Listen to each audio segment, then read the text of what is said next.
안녕하십니까. 뉴욕일보 뉴스포커스입니다. 뉴욕에서 발생한 레지오넬라균 감염 피해가 뉴욕시 질병 역사상 최악의 수준으로 퍼지고 있습니다. 뉴욕의 현지 언론은 7일 뉴욕시 브롱스에서 발생한 레지오넬라병으로 인한 사망자가 10명으로 늘었다고 전했습니다. 감염자는 적어도 100명은 될 것으로 추산되고 있습니다. 이는 뉴욕시 질병 역사상 최악의 피해 규모라고 언론들은 지적했습니다. 피해가 확산되자 뉴욕시 당국은 시 전역을 대상으로 빌딩 내 냉갑탑에 대한 의무 검역을 실시하겠다는 응급 처방을 내놨습니다. 이번 레지오넬라 사태가 일부 빌딩의 냉각탑 오염에서 비롯된 것으로 추정됐기 때문입니다. 이에 따라 뉴욕 시내에서 냉각탑을 갖춘 빌딩들은 보건 전문가를 고용해 앞으로 14일 내에 반드시 냉각탑의 안전점검을 마쳐야 합니다. 아울러 같은 기간 내에 의무적으로 냉각탑을 소독해야 합니다. 단 최근 30일 날 유사한 검역과 소독 절차를 마친 빌딩은 대상에서 제외됩니다. 최근 바뀐 규정들을 소개하고 스몰 비즈니스 운영에 필요한 것들을 얻을 수 있는 소상인들을 위한 무료 비즈니스 엑스포가 18일 오후 2시부터 5시까지 플러싱 금강산 연회장에서 열립니다.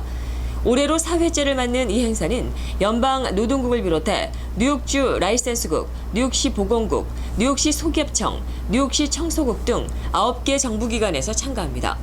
특히 올해 행사는 뉴욕주 라이센스국에서 처음으로 참여해 내일 라이센스 취득 등 라이센스가 필요한 각 업종별 주요 사안에 대해 전합니다. 맨하탄 한인회와 직능단체 협의회가 제4회 스몰 비즈니스 엑스포를 개최하게 되었습니다. 8월 18일 화요일 오후 2시부터 금강산 연회장에서 5시까지 있을 예정입니다. 저희가 이번에는 특히 또 많은 9개 그 에이전시가 나올 텐데요. 또 특히 올해는 그 네일 사태로 인해서 네일업 문제로 인해서 많은 스몰 비즈니스 하시는 분들이 어려움을 겪고 있습니다.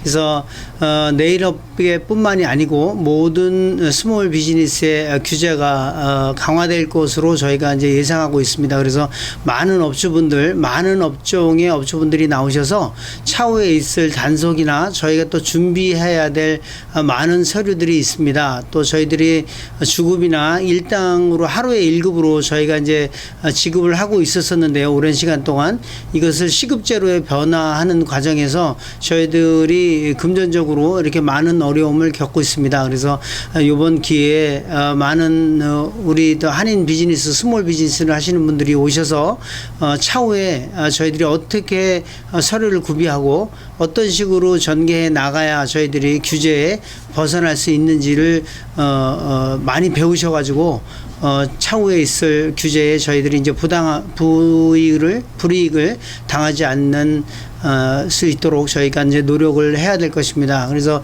이번 네일업계에서 보듯이 저희 뉴욕 네일업계뿐만이 아니고 또 뉴저지 또 커네디컷까지 이제 전국적으로 이 미니멈 임금이나 많은 그 근로자의 환경 개선을 위해서 주정부 차원에서 많이 하고 계시는 이제 규제를 강화하고 계시는데 저희들도 정부 규제에 발맞춰서 또 저희가 고쳐 나가야 될 부분들을 또 고쳐 나가면서 저희들이 또 찾아야 될 권익들도 저희가 또 찾을 수 있도록 정부 규제에 맞춰서 저희도 대처해 나가야 될 것으로 생각합니다.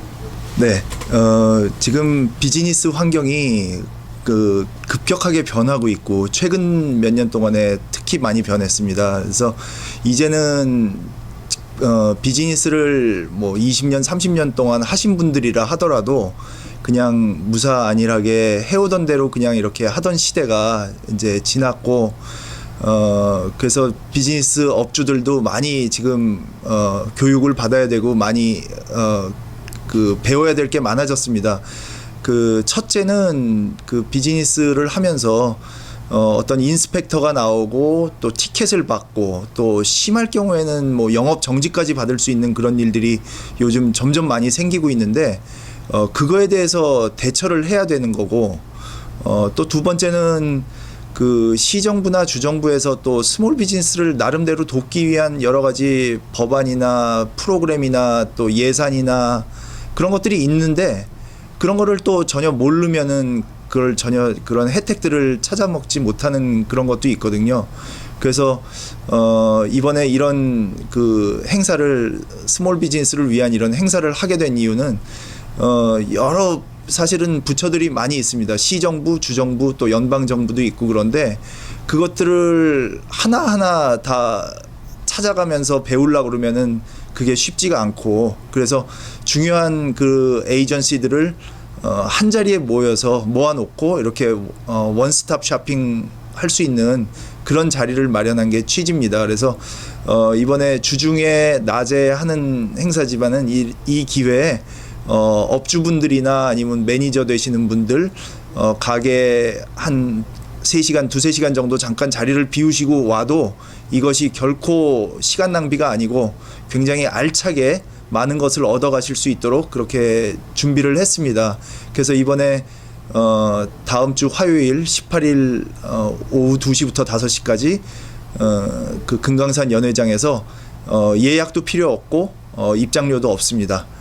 그래서 모두들 오셔서 여러 법규에 대해서도 배울 수 있고 또 팜플렛이라든지 그런 정보들도 얻어갈 수 있고 또 개별적인 1대1 질문으로 자기가 지금 업종에 각자 가지고 있는 업종에서 어떤 애로사항이나 아니면 궁금한 점에 있을 때 직접 물어보고 또 명함도 받아갈 수 있고 거기 오신 분들의 명함도 받아가고 직접 직통전화까지도 받아갈 수 있는 아주 굉장히 좋은 기회니까요. 이번에 좀 많이 좀 와셔서 그거를 좀 혜택을 받아가셨으면 좋겠습니다. 무료 스몰 비즈니스 엑스포는 뉴욕 한인 직능단체 협의회와 맨해튼 한인의 공동 주최로 열립니다. 미국이 극단주의 테러리스트의 미국 입국을 막기 위해 출입국 비자 관련 절차를 강화하기로 했다고 7일 뉴욕타임즈 등 미 언론들이 보도했습니다. 이번 조치는 한국처럼 일종의 비자 면제 프로그램인 전자여행 허가제 에스타가 적용되는 38개국이 그 대상입니다. 전자여행 허가제는 미 대사관에서의 인터뷰 등의 절차 없이 미국으로 출발하기 전 에스타 사이트에 접속해 인적 사항과 질문에 대한 답을 적어 넣으면 90일 동안 비자 없이 미국을 방문할 수 있는 제도입니다. 이에 따라 미국 정부는 전자여행 허가제가 적용되는 국가에서 미국으로 향하는 여객기에 대한 미국 보안당국의 탑승 검색을 강화하고 반드시 각종 인적 사항이 충분히 담긴 전자여권을 사용하도록 할 방침입니다. 아울러 38개국은 반드시 여행자의 행로 등 여행 기록을 전자장비를 통해 미국 정부와 공유해야 합니다. 여권의 분실과 도난 관련 정보 등도 공유 대상입니다. 이와 함께 미국 정부는 전자여행 허가제가 적용되는 38개국이 새로운 요구사항을 제대로 이행하는지를 정기적으로 점검하기로 했습니다. 뉴저지주 검찰은 7일 생후 5개월이 된 자신의 아기를 상습적으로 폭행해 숨지게 했다는 혐의로 아버지인 한인 A씨를 기소했습니다. 뉴저지 검찰에 따르면 이 아기는 지난달 28일 심장 박동이 멈춘 상태에서 아버지 A씨에 의해 뉴욕의 한 병원으로 이송됐습니다. 아기를 치료하던 병원 측은 두뇌 손상과 갈비뼈 골절이 발견돼 뉴저지주 아동보호국에 신고했고 검찰은 다음 날 A씨를 체포했습니다. 검찰은 A씨가 자신의 아파트에서 2개월 동안 여러 차례 아기를 때리고 심하게 흔들었다며 각각 2급 범죄인 상습 폭행과 아동학대 혐의를 적용했습니다. 이번 치료를 받던 이 아기는 6일 결국 숨졌으며 아버지 A씨에게는 1급 범죄인 과실치사 혐의가 추가됐습니다. 현재 구치소에 수감되어 있는 A씨의 보석금은 75만 달러에서 과실치사 혐의가 추가되면서 100만 달러로 높아졌습니다. 뉴욕타임즈의 인터넷판 유료 독자가 100만 명을 돌파했다고 니혼 게이자의 신문이 7일 보도했습니다. 뉴욕타임즈는 6일 2분기 실적을 발표하면서 7월 30일 현재 인터넷판의 유료 독자가 100만 명을 돌파했고 이는 신문업계에서 처음 있는 일이라고 밝혔습니다. 뉴욕타임즈에 따르면 유료 독자는 2분기에 3만 3천 명이 증가해 6월 말 현재 99만 명이 됐고 한 달 사이에 추가로 1만 명이 늘어나 100만 명대로 올라섰다는 것입니다. 뉴욕타임즈는 이날 실적 발표를 통해 순이익은 지난해 동기 대비 79%가 증가한 1,640만 달러였으나 종이 매체의 광고 수입 광고로 매출은 2% 줄었다고 밝혔습니다. 뉴욕타임즈의 매출이 소폭 감소하는 데 머문 것은 인터넷판 구독료가 늘어났기 때문입니다. 흑인의 승차를 거부하고 백인을 태운 뉴욕시 택시기사에게 법원이 이례적으로 2만 5천 달러의 벌금과 손해배상금을 선고했습니다. 그러나 택시기사가 인종차별이 아니었다고 반발한 데다 액수가 이례적으로 커 논란이 되고 있습니다. 7일 뉴욕타임즈에 따르면 옐로캡 기사인 파키스탄 출신 바키르 라자는 2013년 맨해튼 중심가에서 자신의 차량을 타려던 흑인 여성 신시아 조던과 그녀의 두 딸에게 화장실에 가야 하니 일을 할 수 없다며 승차를 거부했으나 라자는 7에서 8m를 전진하다 차를 세웠고 이어 두 백인 여성을 태웠습니다. 법원은 지난 6일 라자에게 벌금 15,000달러와 조던에 대한 손해배상금 10,000달러를 선고했습니다. 이상으로 뉴스포커스를 모두 마치겠습니다. 좋은 주말 보내십시오. 시청해주신 여러분 고맙습니다.